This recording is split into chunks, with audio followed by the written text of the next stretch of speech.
He's 22 years old, he plays guitar, and he's with a band, and he was born in Tijuana. Jenny, turn him around. Congratulations. This cake is gonna come in.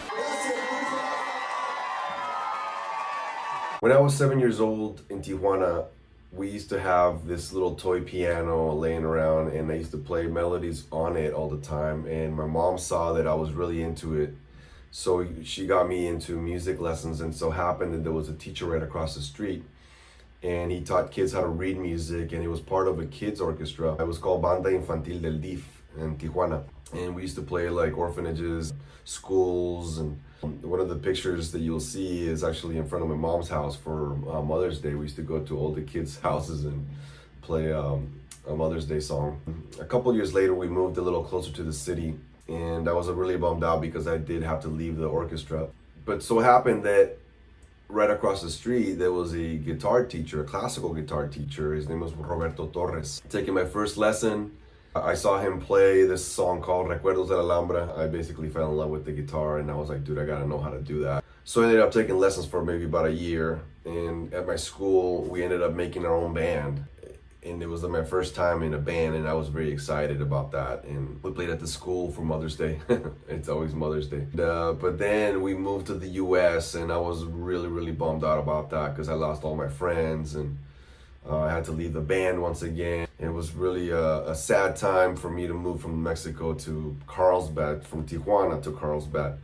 And it was a really tough adjustment for me. What got me through this tough times was being in the marching band. And I joined the drum line, so I finally got a chance to play some drums and everything. But I wasn't even thinking about being a musician at all. I knew that I was gonna transfer to San Diego State and to be a translator. That was my goal really in life, to be a translator for the chords. The summer before I transferred to San Diego State, I went downtown to go see a Brazilian carnival show. Spring was my first semester at San Diego State. It so happened that the drummer for that band was teaching a class about samba percussion, and his name was Mark Lamson. But then I told the teacher, hey, is there anywhere else where I can actually learn some more of this music? So he told me, yeah, there's go to Cafe Sevilla, and on Sunday at 1 o'clock, Josias, which was the singer of the band that I saw in downtown, he's teaching a Brazilian samba class. So I went that day to go take the lesson from him. So he showed me a couple of the instruments, and after he saw that I pretty much picked up each instrument really fast without even thinking about it, I just knew how to play them.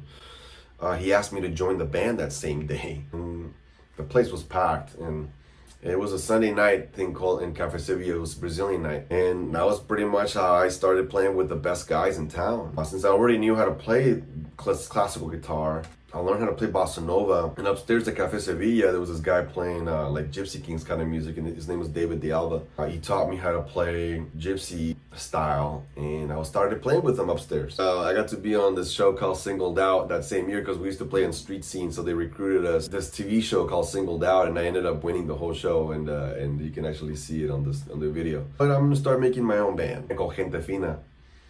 And we were playing a show at Cane's in Mission Beach, and then this band called Agua Dulce saw me playing, and they're like, dude, you want to join our band? Because we're going to start going on tour.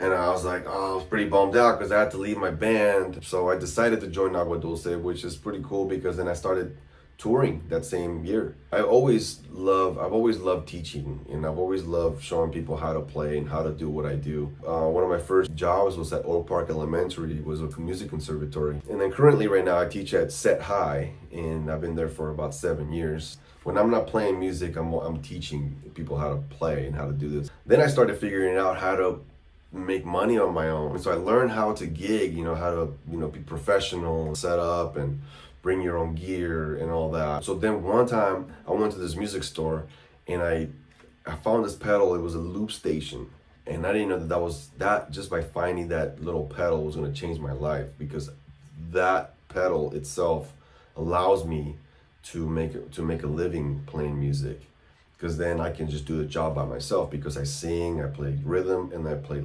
lead. I started getting my own shows, my own restaurants, and my own venues and weddings, and I started playing corporate events.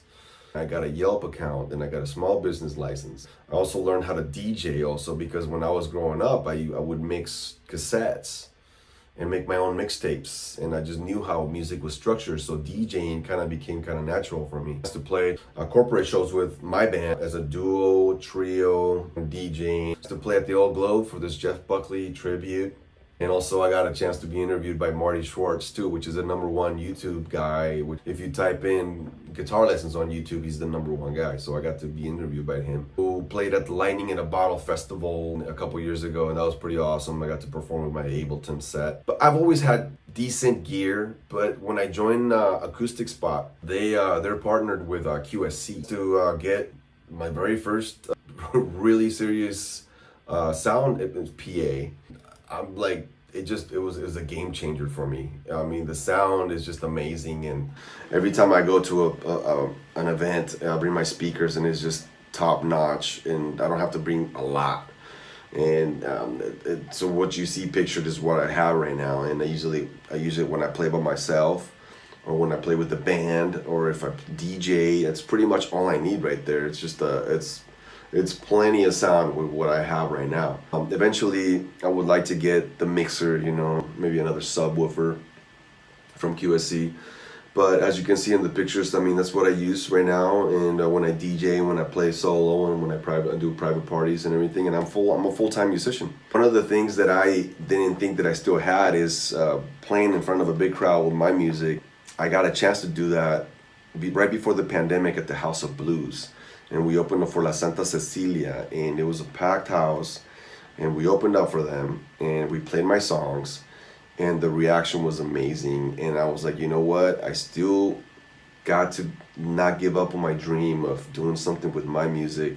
After that House of Blues gig, I told myself, don't give up on playing music in front of people, your own music, and maybe have a chance to tour the world. But right now, I'm working full-time, playing music and doing what I love.